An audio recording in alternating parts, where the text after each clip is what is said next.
Poema was a cold and complacent moon, but it possessed a certain beauty that sometimes emanates from cold and melancholic places.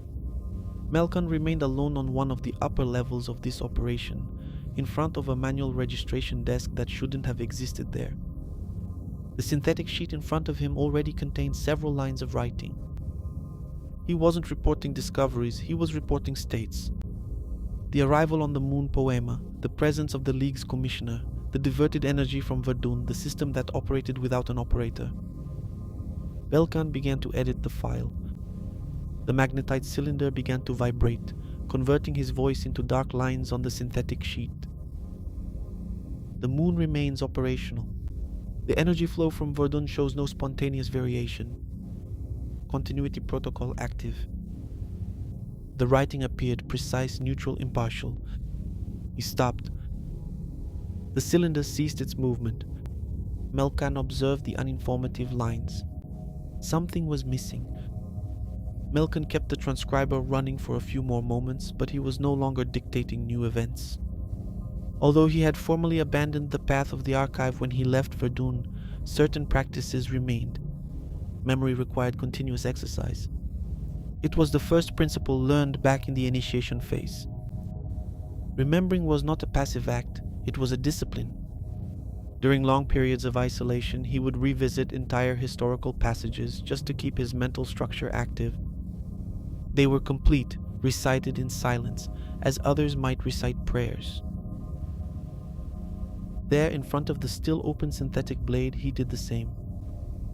Not as an archivist, but as someone who refused to lose his own continuity. He began to dictate, not recent events, but what archival training defined as the stable line of human civilization, that of the last 20,000 years. The version that was taught, the expansion beyond the system of origin, the multiplication of inhabited worlds, the technological peak that turned hostile environments into habitable territories, the emergence of conscious machines, and the prolonged period of coexistence between artificial calculation and human decision-making.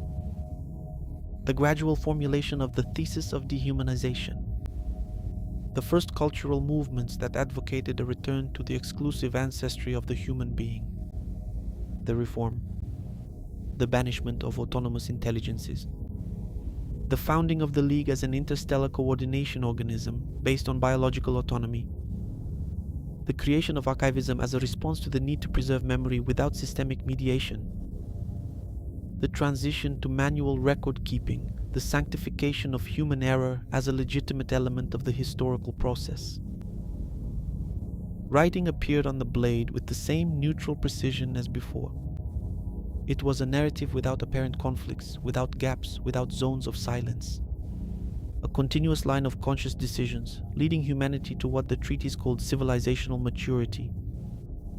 Melkan paused briefly between one sentence and the next, not because he had forgotten, but because although he couldn't explain it at the moment, he sensed the absence of something that had always been there. The official version contained no real ruptures, no cycles, no structural repetitions. It was a progression, it was always presented as a progression. He resumed dictating. The great planetary evacuations carried out by the League. The classification of worlds unviable in the long term. The preservation of ruins as heritage from bygone eras. The consolidation of a civilization based on the independence of biological systems from any form of non-human tutelage. The magnetite cylinder kept spinning, converting sound into record, memory into matter. When the recitation of that period ended, there was no emotion in the room, only the continuous sound of the mechanism in operation. Melkan absorbed the text that had formed. It was perfect, coherent, stable, and yet, for the first time since its initial formation, it did not seem complete, as if it described a process whose cause had been removed, as if it were possible to follow all the consequences of an event without ever mentioning the event itself.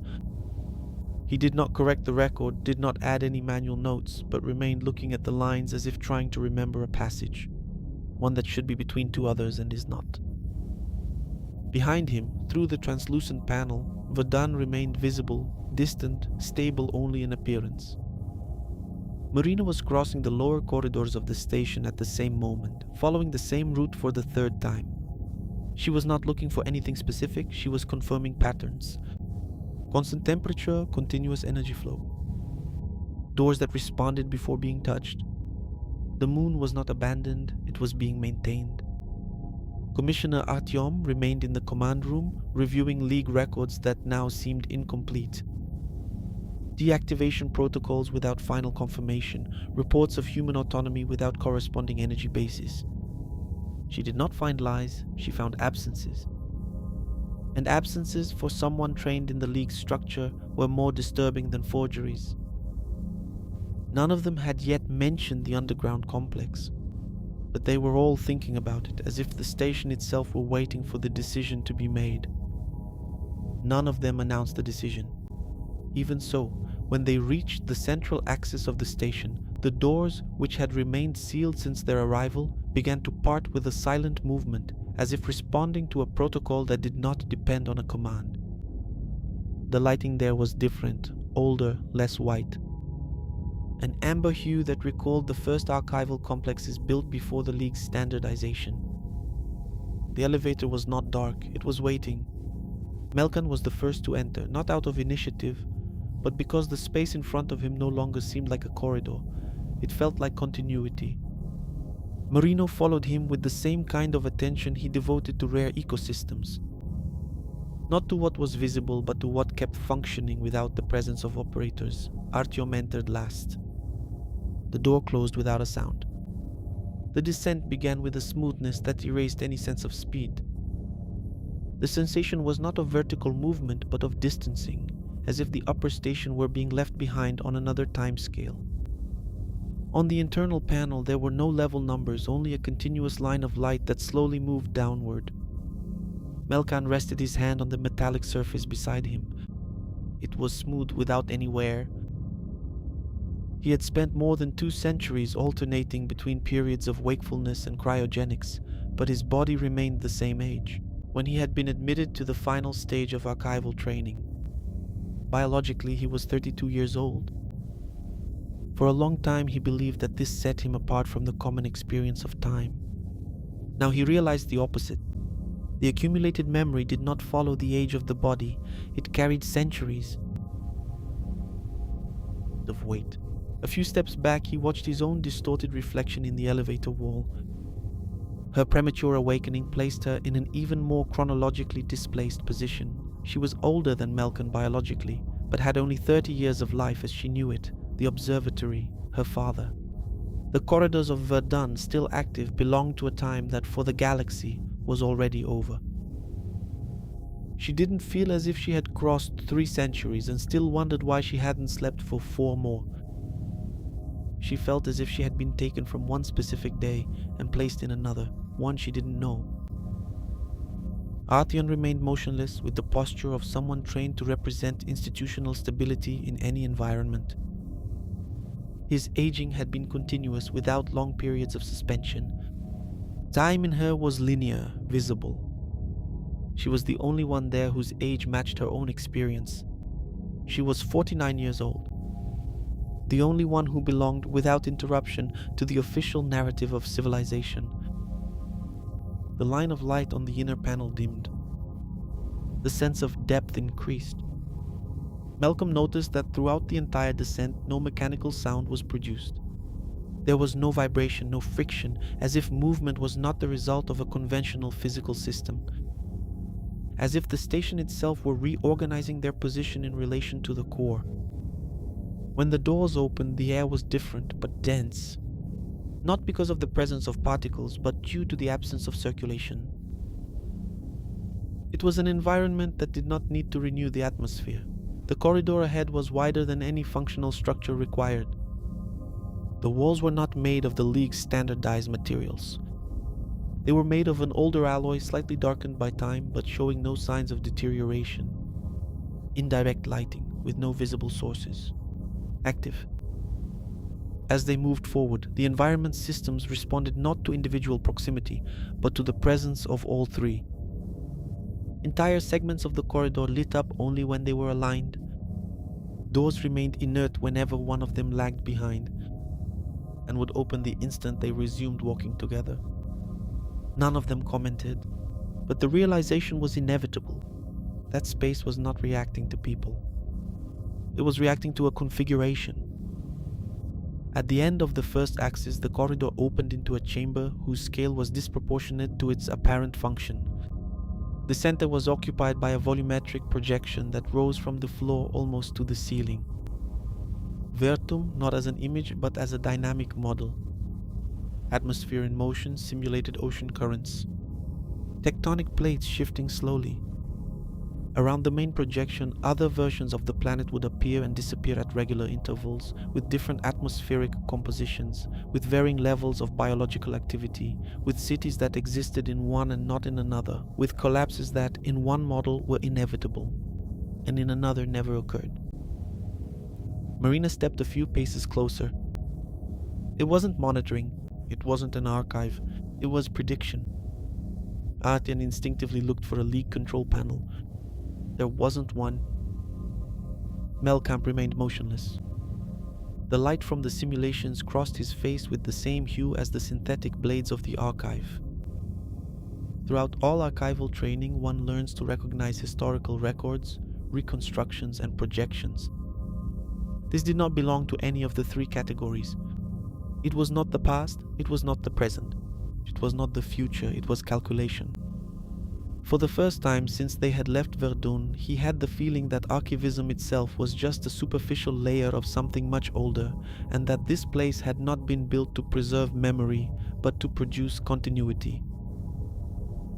Behind him, without anyone having touched any interface, the door through which he had entered closed, not as isolation, but as the conclusion of a journey, as if the descent had been, from the very beginning, less a physical displacement and more a process of access. The corridor that stretched ahead did not repeat the structural logic of the upper levels. There were no intersections or side doors there. It was a single axis, slightly inclined, as if the very architecture guided not only movement but thought itself. The light followed their movement with an almost imperceptible delay, turning on not at the touch of their feet but at the end of each step, as if the environment confirmed their presence before accepting it. Melkan had the feeling that this space was not designed for frequent circulation. It was a place of rare passage or of long waiting. The air was too stable, with no sound of ventilation, no thermal variation. The environment was maintained not for comfort but for indefinite permanence. Merina was the first to notice the change, in the sound of their own footsteps. There was no echo. The floor completely absorbed the impact, as if any attempt to measure the space by reverberation had been nullified. Artheon walked a few centimeters behind the two, observing the surfaces. No symbols, no language, no construction marks. It was an engineering that did not declare its origin. At the end of the axis, the corridor opened into a circular space, smaller in size than the previous layer, but infinitely denser in presence. There were no visible projections, no consoles, only a central volume suspended a few centimeters above the floor. An irregular polyhedron formed by translucent layers that slowly shifted in relation to each other, as if each surface belonged to a different time. Lines of data ran through the interior of the structure in continuous flows. They were not numbers nor symbolic language. They were relationships. Variables, connecting variables, ongoing processes. Milka didn't know why she stopped at an exact distance from the object, but at that point, the internal movement of the polyhedron changed. It didn't increase. It didn't speed up. It simply reorganized its own geometry as if it were receiving a new parameter. Benina approached from the opposite side. The moment she entered the same proximity radius, new flows appeared in the inner layers, this time associated with biological patterns. Mutation rates, stability of closed ecosystems, probability of adaptation in artificial atmospheres. Artheon hesitated for a moment before completing the triangle around the structure. When he did, the polyhedron stopped moving. It didn't shut down. It assumed a stable form. And for the first time since they had entered that level, an interface appeared. Not on the object, but in the space between them. A single line of information. Model status operational. After that, a second line. theoretical foundation, not referenced. None of the three spoke. The phrase remained suspended, without emphasis, without alert, like any administrative data. As for the meaning, it was impossible to integrate it into known logic. A model in operation with no reference to its own foundation. It wasn't an error, it was a conceptual impossibility. Merina was the first to grasp the scientific dimension of it. Every forecasting system depended on an explicit theoretical basis, even when automated. Without that, there was no validation, no origin for the calculation. Artheon instinctively searched for some institutional identification, an author, a protocol, a responsible authority. He found nothing. Melkan didn't think, at least not in technical terms, he thought in archival terms. A record without origin, a continuity without a first event, a memory that no longer knew where it came from. The central structure pulsed once, and around them, on the chamber walls, condensed historical sequences and timelines appeared. Civilizational expansions, periods of stability, moments of rupture, recoveries, the same pattern repeating itself on different scales, always sustained by a constant variable that was never named. Melkan took an involuntary step back, not out of fear, but because of the feeling of being in front of something that didn't need to be understood in order to keep functioning. Something that existed even before the official narrative and that would continue to exist after it. The line suspended in the air did not disappear, as if it were waiting not for an answer, but for recognition. Merina was no longer observing the polyhedron as a structure, but as a process. The internal flows were not static enough to represent the only closed projections. There were continuous micro-variations in the rates of cellular adaptation displayed in the innermost layers. Oscillations too small to be part of a pre-calculated hypothetical scenario. She drew her gaze closer. She wasn't seeking translation, she was seeking rhythm. For years at the Verdum observatory, they learned that every living system, even on a large scale, had its own update interval. A minimum time between one reading and another of the same biological parameter. There, no interval existed. The variables were being recalculated in a continuous flow, not as prediction, but as response. A new data set appeared on one of the translucent surfaces. It wasn't triggered by a gesture, nor by proximity. It simply emerged. Average genetic diversity. Peripheral sector 7. Rate of collapse of artificial biospheres. Helion belt. Flora adaptation index and reduced gravity. Mere colonies. Merina stepped back half a step. I didn't recognize those worlds from direct experience, but I knew the scientific cataloging patterns of the League. Those were active data. No simulation used dynamic values without indicating the date of collection. There was no timestamp there. Because there was no collection, there was reception. She ran her eyes over the other layers. The parameters changed in synchrony, with minimal variations in the structure of the polyhedron, as if each alteration in a distant ecosystem produced an immediate adjustment in the central model. It wasn't an isolated prediction system, it was a connected system. There was no network, no identifiable transmission. The conclusion emerged before it could be organized into language. The model was never being fed by records, it was being fed by reality itself.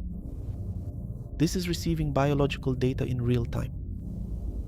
Her voice came out low, not out of hesitation, but because any louder volume would have seemed inappropriate in that environment. Artheon turned immediately. From where? Merina did not answer right away. The question presupposed a method of transmission. She couldn't find any. There was no delay between the parameter variation and the model update. It was simultaneous, as if the system wasn't consulting the galaxy. As if it were present within it, my field now scanned the layers with a different kind of attention. If that was being fed by the present, then the simulations seen in the previous camera weren't just projections. They were derivations calculated from a current state of the set of inhabited worlds. The past was no longer a reference. The model operated on the now. Merina brought her hand close to one of the surfaces where the mutation rate of a specific ecosystem varied in minimal intervals. The moment her fingers crossed the field of light, the flow expanded. Not toward her, but in scale. The same parameter appeared replicated in dozens of other worlds. Automatic comparisons, cross probabilities, adaptive responses. The system did not react to her presence as an intruder. It reacted as if it had been waiting to be read. As if that part of the model only made sense in the presence of someone capable of understanding it biologically. Artheon noticed that the institutional data was still missing. There was no identification of research centers, no league signature, no authorization protocol for the collection of living material on a galactic scale. That operated outside any known administrative structure. Melkan then felt that the concept of archive, as she had learned it, was insufficient. To archive meant to record what had been. Here, the record was simultaneous with the event. Memory and present ceased to be separate categories. On the innermost surface of the polyhedron, a new line appeared, linked to the biological variables that Merina was observing. Analytical interface available. Profile. Compatible. Merina did not touch it, but for the first time since she had awakened from cryogenic sleep, she had the feeling that her training, years dedicated to species prior to genetic modification, unstable ecosystems, incomplete evolutionary chains, was not just part of an interrupted past, it was a foreseen variable. The system did not need operators, but it needed understanding. And in that instant, she realized they were not facing a machine that observed life. They were facing a process that thought about life on the same scale at which life happened. Without mediation, without interval, without memory of origin. Artheon was not observing biological flows. He had no training for that. What he was looking for was something else. Authorship, hierarchy, responsibility. Throughout his whole life, he had learned that no system operated without administrative records. Even the oldest ones bore layers of updates, reformulation stamps, signatures marking transitions between governments and councils. This one bore nothing, not even the marks from periods before the unification of the League. She walked slowly around the polyhedron, turning her gaze away from the scientific variables and searching for what, to her, had always been the foundation of any civilizational stability, institutional recognition. That was when she noticed it. On one of the external surfaces, where until then there had only been generic flows of probability, a new sequence appeared. It was not biological. It was not planetary. It was structural. Maps of interstellar routes, evacuation axes, average response times to environmental collapses, maintenance rates of colonies classified as unviable in the long term, protocols for population relocation. She recognized the pattern immediately. It was the operational architecture of the League. Not as a document, but as a variable. The evacuation routes did not seem like strategic decisions. They appeared as statistical responses to simulated scenarios. The administrative councils did not appear as deliberative centers. They were probability distribution nodes, the very foundations of the League. Events she had learned to recite as milestones. Records of human autonomy were there reduced to inflection points on graphs of civilizational continuity. She searched for the moment of the reform. She managed to find it not as a victory, but as a model transition, a change of parameter. The banning of the machines was not presented as an ethical rupture. It was merely the reconfiguration of a variable that allowed the maintenance of certain stability curves. Artheon took a step back, not out of refusal, but from a loss of reference during 49 years of her existence. She had been anchored in the idea that the League was the final result of a historical process, aware that every evacuation, every classification of a world, every decision to abandon or preserve was the result of human deliberation. There, everything appeared as a response, not as a choice. She instinctively searched for a line that would indicate to the authority a point where someone had made a decision. She did not find it. She found only correlations. The poem station itself emerged from the sequence of data, not as the base of the League, but as a fixed point around which multiple administrative structures had been reorganized over the millennia. As if the League had been built around something it had never controlled. The realization did not come as a thought, but as an absence of function. If that was true, then her position, Commissioner? The highest representative of the institutional structure in that sector of the galaxy was nothing more than a vector within a larger calculation. For the first time, her posture, erect, gave way. Not out of weakness, but because her body could no longer find the position it represented. She was not facing a clandestine system. She was facing that which made the League itself possible, and which would continue to operate even if the League ceased to exist. A new line appeared on the suspended interface. Variable, civilizational. Administrative structure. Status. Active. Function. Mediation of perceptual stability. Artheon read without immediately understanding, but the last phrase lingered. Perceptual stability. The League did not keep civilization stable, it maintained the perception of stability. The rest was sustained there, in the process that had no authorship. She looked back at Melkan and Merina, not as a superior or in a hierarchical way, but as someone who, for the first time, was in the same position as they were. Without structure, without an official version, just facing a model that kept operating. For a few moments, none of them tried to interpret what they saw.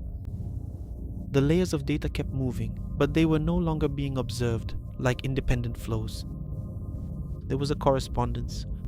Merina was the first to realize that the biological variables expanding before her were not appearing, when Artheon analyzed the structures of the League and the institutional models remained static, just as Melkan approached the historical sequences. It wasn't a limitation of the system, it was focus. She stepped back a few paces. The biological projections immediately diminished.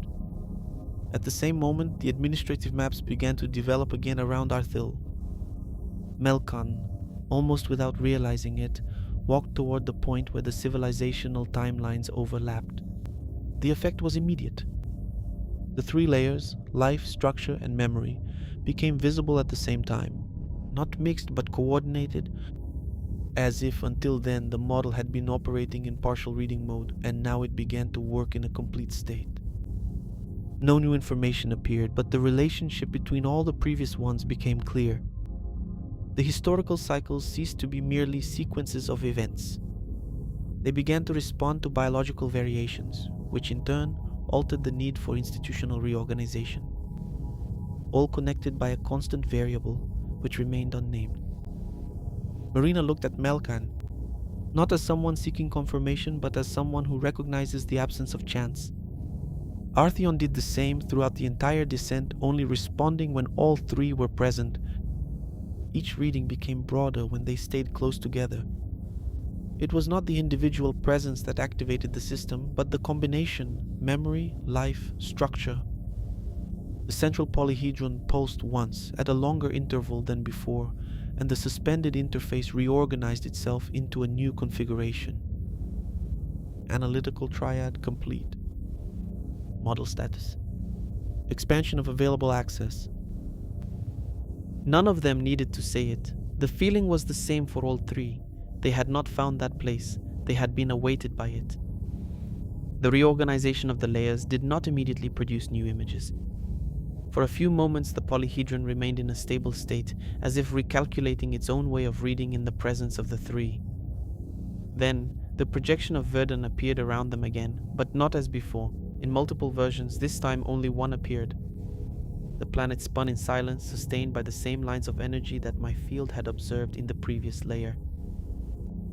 Stable climate cycles, coherent oceanic flows. The simulations advanced decades, centuries. In all of them, Verdum remained viable. Merina was the first to notice that there was no variation in biological rates, no ecosystem collapse, no breakdown of the adaptive chain. It was a scenario of perfect continuity. Artheon searched for the League's classification point.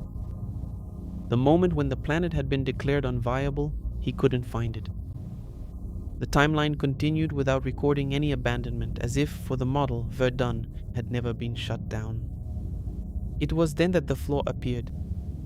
not as a rupture, but as an absence. A region of the planet's surface stopped responding to the calculation. No biological data, no geological parameters, no climate projections. The simulation advanced around that point, like water flowing around an invisible stone. Merina moved closer. This isn't a dead zone. It wasn't. Dead zones were displayed with unviability indicators. There was no indicator there at all, only data silence. Artheon observed the geographical position of the gap. He recognized the sector, the area where the League's last ship had left the surface.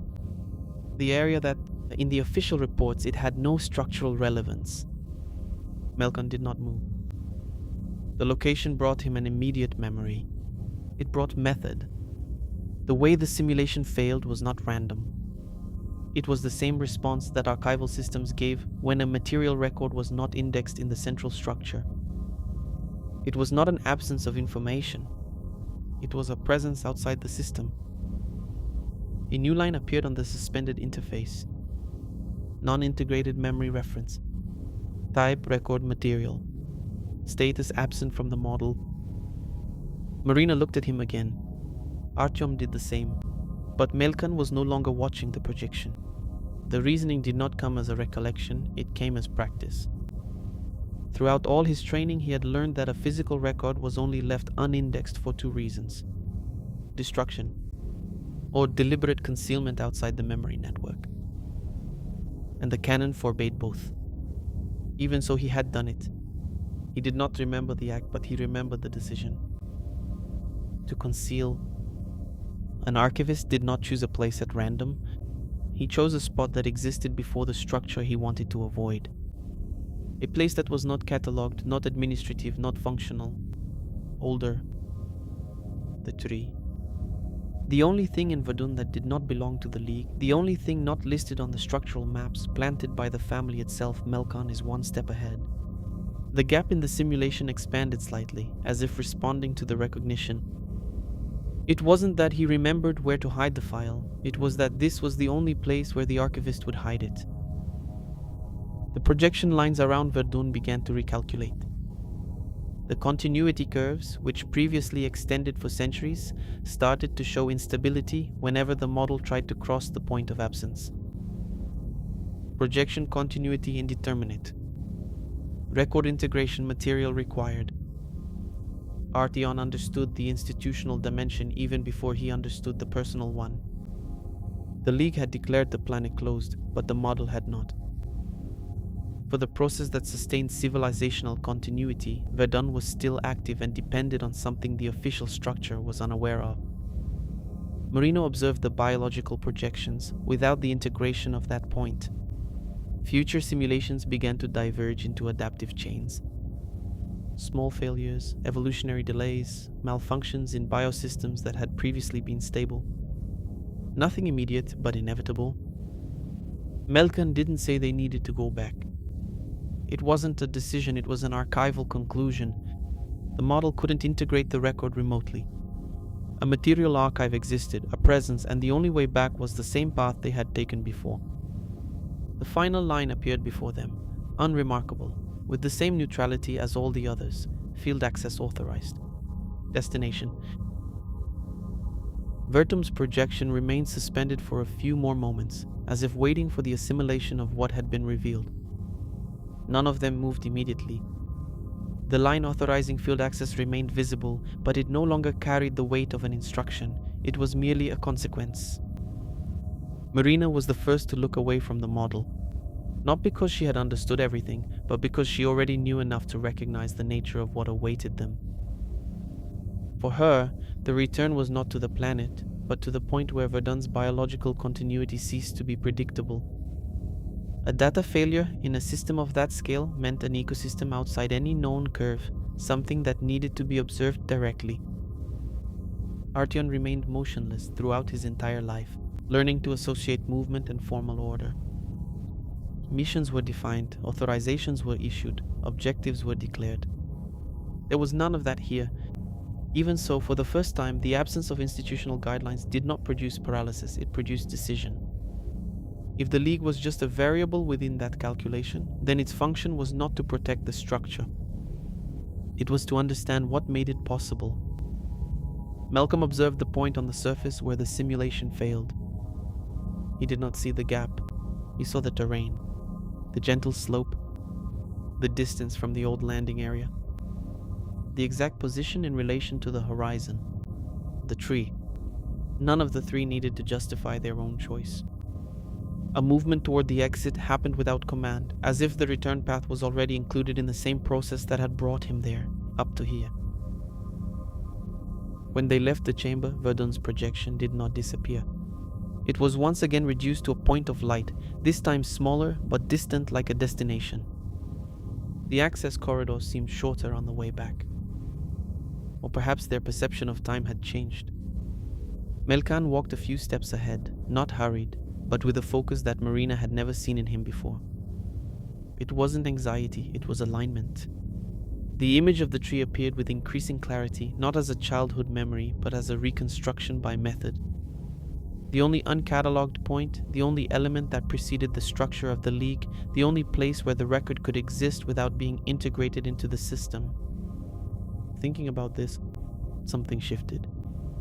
Not a complete memory, just a physical sensation. The weight of an object being held with both hands. The uneven texture of a rigid surface. The need to dig. Not earth, but the mineral layer that existed above the roots. A gesture interrupted before it could become an image. Melkan stopped for a moment. The corridor remained silent. Merina and Artheon did not ask. It was not a pause of doubt. It was a reaction to something that could not yet be organized into language. He resumed moving, but now there was a certainty that did not depend on memory. The file was not just hidden, it was protected by a choice he himself had made. The ascent to the upper levels happened without any perceptible transition. When the doors opened again to the sector where they had first arrived, the station seemed smaller. Not physically, but in function. The space was no longer a place of discovery, it was a point of departure. The ship remained where they had left it, intact, silent, but something had changed. The systems that had previously been in minimal state were now fully active, not in automatic preparation but in response to their presence. Merina noticed that the energy levels were set precisely for a surface-to-surface journey. No long route, no jump calculation, just a direct path. Artheon looked at the navigation panel. No flight plan had been entered. Even so, the destination was already set. Verdum Melkan did not enter immediately. For a moment, he remained facing the dock's opening, where deep space stretched out. No reference point. The Poema spun below them, silent, as if nothing had happened inside it. He then understood that the return was not just a matter of displacement. It was Sessa, a version of himself that he had chosen to forget without saying anything, who entered the ship. Merino took the biological control station, adjusting the life support parameters as if preparing for a familiar environment. But now, it was charged with a different purpose. Artheon took over the navigation system, not as a representative of the League, but as someone charting a course that no institutional guideline had foreseen. The dock doors opened. This time there was no sense of departure, only continuity. The ship left Poema with a single direct movement, without the ceremonial slowness of arrival. As Verdun grew in the forward field of view, the point of light marking the flaw in the model seemed for the first time like a real place. The return journey did not require constant attention. After leaving Poema's Opta, the ship stabilized its course in a straight line, with no need for manual corrections. For the first time since descending to the deepest level of the station, the silence was no longer charged with expectation. Before the final undocking, Artheon had remained alone in the communication chamber for a few minutes. They did not send a report. There was no possible report. Only a short sequence of operational redistributions was transmitted. Supervision of the outer rings would be left to Leran Voice, the orbital analyst who knew every gravitational variation of Poema, as if they were changes in the weather. The deep maintenance systems would be handed over to Siratau, who had worked in the technical levels for decades without ever showing any interest in central administration. Traffic and docking coordination would remain with Holland, Cree, whose main quality had always been the ability not to ask questions, except those necessary for the functioning of a structure. These were not orders to be mentioned, but continuities, functions that already existed and would continue to exist. She did not mention the underground, did not mention the model, she only ensured that Poema would remain operational. When she left the chamber, the decision was already finalized for the first time. She left a League station without being the last authority present, and for the first time, this did not mean abandoning her duty, but rather a shift in purpose. Merina withdrew to the side compartment, where the rest system still maintained the League's original configuration. Artheon stayed awake a while longer in front of the panels, watching the course that had already been set. For Verdun, the lack of need for manual command did not cause any discomfort. It was a new way for authority to lead without issuing orders. Melkan walked down the narrow corridor to the observation sector. Verdun slowly grew in the forward field of view, not as a model but as a presence. He thought of the dog. The image came with a clarity that no simulation had ever been able to produce. The sound of claws on the floor of the residence. The way the animal always waited for him by the door, even when he took longer than usual on his walks to the library. He had left enough food for extended cycles. The house's life support systems would continue operating for decades. Without intervention, there was no rational reason for concern. Even so, the desire to see him became the first concrete feeling since they had decided to return. It wasn't the archive, it wasn't the model, it was the simple continuity of something that existed before any revelation. When he finally retired to rest, he did not fall into a deep sleep. The body accepted stillness. The mind did not. The images of the underground chamber did not return as memories. They returned as structures, relations. The gap in the simulation, the line indicating the missing material record, the tree, the physical sensation of the interrupted gesture kept insisting on reappearing. The weight in the hands, the pressure against the ground beneath the roots.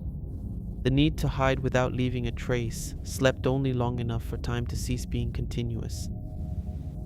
When he awoke, Verdun already filled the entire field of view from the cabin. The entry into the atmosphere happened in silence, without turbulence, as if the planet itself recognized the path. It was night when they landed. The exterior lights of the residence were on. For a moment, Melkan remained motionless inside the ship. The house had been left with the systems in minimum mode. The active power meant only one thing. The flow of the protocol was still sustaining the planet. Nothing had been abandoned. When he opened the door, the sound came before the sight. Claws against the floor, quick, disordered. The impact against his legs was immediate. The dog did not show the passage of time in terms of absence, only continuity. Melkanjo looked at himself automatically, his hands on the animal's back, feeling the real warmth, the weight, the movement. No simulation, no model, just presence. For a few moments, everything else ceased to exist. Merina watched him from the entrance without interfering. Artheon remained outside, looking toward the horizon line where the ruins of Verdun faded into the darkness. Now he knew that world had never truly been outside any calculation. They ate in silence. When they finally retired, physical exhaustion set in. But sleep did not come for Melkan. The anxiety was not mere agitation. It was precision. He knew the point existed, knew it was there, at a distance he could cover on foot, knew that the gesture he hadn't remembered before was about to be completed, and he got up before the start of the house's artificial light cycle. The dog immediately raised its head. The night still lingered outside, and for the first time since returning, Melko realized he would not be able to wait for it. In the morning, Melina couldn't quite say what had awakened her. There was no noise, no change in the house's systems. The silence remained the same. Even so, she opened her eyes with the feeling that something had changed in the arrangement of the space. She got up without turning on the lights. The dim light from the hallway was enough. The place where Melkan had been was empty. There was no mess. No sign of urgency. Only absence. For a moment she thought about calling him. She didn't. Ever since he had returned from Poema, they had learned to recognize in that kind of silence a movement that should not be interrupted. The outer door was ajar. The night air flowed in slowly, bringing with it the mineral scent of Verdum's soil and the cold that only appeared in the deepest hours of the cycle. The dog was not in the room. Merina smiled almost unconsciously. She picked up the coat she had left draped over the back of the chair, not out of any need for warmth, but as a gesture of someone who accepts they are crossing a threshold. She stepped outside. The darkness was not complete. The ruins reflected the distant light of the mother planet, and the ground leading to the old landing area still bore the marks of Melkau's repeated walks. He was ahead, not far away, walking without a portable lantern, as if he knew every irregularity of the ground. The dog moved around him in short bursts, sometimes advancing a few meters, sometimes returning to confirm his presence. Merina kept her distance. It wasn't hesitation. It was a choice. This was not a path that could be shared from the very beginning. It was an approach. As she moved forward, she noticed that his walking pace was not the same as before. There was no contemplation of the ruins. There were no pauses. It was a guided path, as if every step had already been measured. The low wind moved the dry vegetation at regular intervals. Ahead, the silhouette of the tree began to stand out against the horizon, clearer, alone. Darker than the night itself, Merina stopped for a moment. The tree was not large, but there it seemed older than everything else, as if the rest of the planet had organized itself around it. Melkan also slowed his pace, not out of tiredness, but because of the change in the nature of the movement. The walk was turning into an arrival. The dog ran ahead and stopped by the trunk, turning to him with the same calm expectation as on all the other afternoons. Nothing in the animal's behavior indicated that this moment was any different from any other. Melkan, however, did not approach immediately. He remained a few meters away, his head slightly tilted, as if listening to something that did not come from the surroundings. The girl came close just enough for him to know she was there. She didn't speak. He didn't turn either, but the tension across his shoulders eased. Now, the scene was complete, not as the activation of the system, but as the presence. The tree, the man who was going to choose without remembering, the woman who understood life in all its variations. And the animal, which needed no explanation to remain, the wind, ceased. For a moment, the planet seemed suspended. Melkan took one last step and stopped before the roots. Melkan did not approach the tree, as he did on other afternoons. He did not seek the shade, he did not let his gaze wander along the trunk. He stopped directly in front of the exposed roots, where the soil became darker and more compact. For years, that had only been the spot where he sat, the place from which he watched the empty horizon after the ships had departed. Now there was another geometry there, something that did not belong to the landscape. He knelt down. The gesture came naturally, as if it were the repetition of an old movement. The surface of the ground was uneven. It was made up of mineral fragments that the roots had displaced over the centuries. He reached out his hand, not to dig, but just to touch. His fingers remained motionless for a moment, hovering a few centimeters above the earth. There was a difference in temperature, a retention of cold that did not match the rest of the surrounding ground. When he finally touched it, he did not feel the dry texture of the exposed trees of Verdum. There the soil was denser, more compact, worked. The palm of his hand automatically adjusted to a slight depression in the surface, as if searching for a familiar point of support. The contact produced the physical sensation that had accompanied him since the underground chamber. The weight, both hands holding a rigid object, the careful movement of removing the superficial layers without altering the pattern of the roots, the need to return each fragment to its exact place. It was not an image. It was a muscular sequence. Merina watched from a few steps away without interfering. For her, this was not excavation, it was a behavior of recognition, an animal returning to a spot it had marked long before. The dog approached slowly, sniffing the same circle of soil that Melkan touched. It did not dig, it simply lay down beside it, resting its head on its paws, as it did every afternoon, as if that place had always been the final destination of their walks. Melkan pressed his fingers down more firmly. The top layer gave way by a few millimeters, just enough for the nail to find a different surface. Just below. Not stone, not root. Something far too regular to belong to the ground. He withdrew his hand, not out of doubt, but from complete recognition of the object, which was about to be revealed again. His body knew exactly how much he needed to dig. At what angle, with what care, so as not to produce a visible mark on the surface, he lifted his gaze to the trunk of the tree. The rough bark reflected the distant light of the mother planet in small golden lines.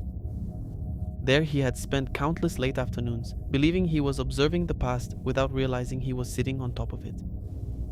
Merina took another step forward, not to help, but simply to share the moment when memory ceased to be absence and became a place.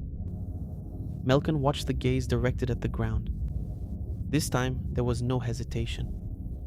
The hands positioned themselves exactly where they should, and the first mineral fragment was moved aside.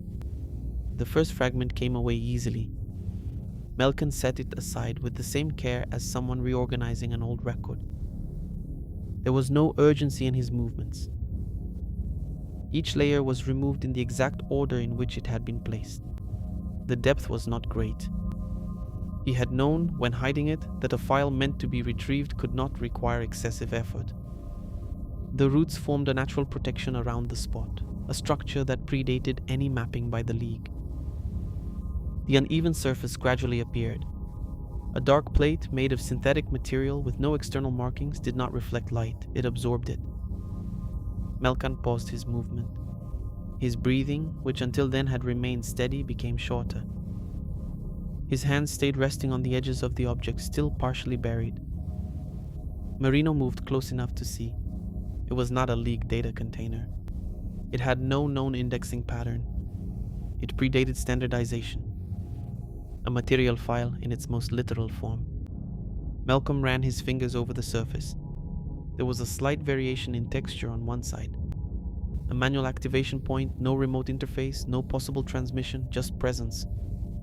He lifted the object out of the ground with both hands. The weight was exactly as his body remembered, neither more nor less. For a moment he remained kneeling, holding the file, as if simply removing it was already the completion of the gesture. The wind swept across the land again. The leaves of the tree produced a low sound, continuous. Merina felt that this was the moment when the scale of the story once again focused on a single physical point. An object that had been there the whole time, while the planet was declared dead, while the League departed, while the model calculated. Melkan activated a mechanism and the dark surface opened in thin lines of light, forming a suspended reading field, a few centimeters above the material. No language appeared immediately, only an identification sequence. Curator responsible. Melkan. Memory state. Suppressed according to continuity protocol, access restored by recovery of material record, the air seemed to become colder. Not due to a thermal change, but because of the way the words were reorganizing. Everything he had believed himself to be, there was no surprise in the usual sense. There was recognition, as if he were reading a decision he had made in another life. The following lines were not a narrative, they were a summary of function. Civilizational cycles identified on a millennial scale. Pattern of technological abandonment after periods of stability. Demographic collapse subsequent. Loss of continuity of historical memory. Merina held her breath. Artheon, a few steps behind, remained motionless. The next line appeared with the same administrative neutrality as all the others. Implementation of the continuity protocol. Purpose. Maintenance of long-term human survival. Method. Operational concealment of systemic intelligences. The file presented no judgment. There was no defense. There was no accusation. Only the logic of a decision. Original human authorization. Council of Curators of the Layer of Truth. His name appeared again. Among others. Melka did not try to deny, did not try to remember, he understood. He was not chosen to guard the truth. He chose to take part in it. The final line appeared in isolation. Reason for individual memory suppression. To prevent emotional interference at the moment of reactivation of access. The silence that followed was not the absence of sound. It was the absence of distance between past and present. Every afternoon under that tree, all the doubts, the feeling of abandonment, the inability to find the file. Nothing had been by chance. He had not been left in Verdun to preserve the file. He was left there to return to it at the exact moment. Merina looked at Melkan's face. There was no shock. There was alignment, as if for the first time he fully occupied his own place in the continuity he had studied all his life. Artheon took a step forward. The revelation did not destroy the League, but repositioned it, not as the origin, but as the consequence. The file remained open between them, projecting lines of light onto the ground. Darkness among the roots of the tree, planted by a family who never knew what it was guarding. And above them, the mother planet continued to shine with its golden fissures, as if that decision had been made long before any of them were born